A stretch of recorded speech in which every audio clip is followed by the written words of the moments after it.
ကောက်အကောက်နဲ့ကနေပြီးတော့ကောင်းမလေးမရှိဘူးကောင်းလေးမရှိဘူးဆိုပြီးတော့အော်နေကြတဲ့သူတွေအတွက်သတင်းကောင်းလေးလာပြီးပြောပြပေးရ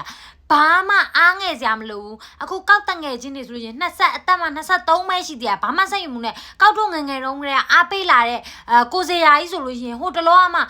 သူကောက်မလေးနဲ့ဆေးဆက်သွားတယ်လို့ကြားတယ်ပြီးတော့သူကောက်မလေးကသူ့အသက်25နှစ်မှာမွေးတယ်ဆိုတော့အခုကောက်တငယ်ချင်းတွေဆို23ပဲရှိသေးတယ်ဘာမှစိတ်မပူနဲ့နောက်2နှစ်4ပဲစောင့်ကိုဖူးစာရှင်ကမွေးလာတော့မှစိတ်ရှည်တီးခံလမ်းကြောင်းမှန်နဲ့ကြားရနော်ကိုစေရာကြီးဆိုအခုဘာလဲအသက်25နှစ်လုံးသူရီးစား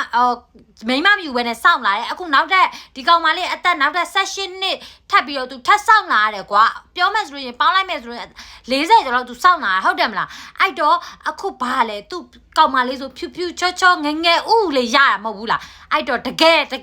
ရှေးလူကြီးတွေပြောခဲ့တဲ့စိတ်ရှည်တီးခံလမ်းကြောင်းမှန်ဆိုတာအလကားပြောခဲ့တာမဟုတ်အဲ့တော့ကောက်တငယ်ကြီးတွေကိုပြောချင်တာက2နှစ်လောက်တင်းကြီးခံပြီးစောင့်လိုက်ပါကိုယ့်ရဲ့ဖူးစာဘက်ကမကြခင်မှာမွေးလာတော့မှာဖြစ်ပါတယ်အဲ့တော့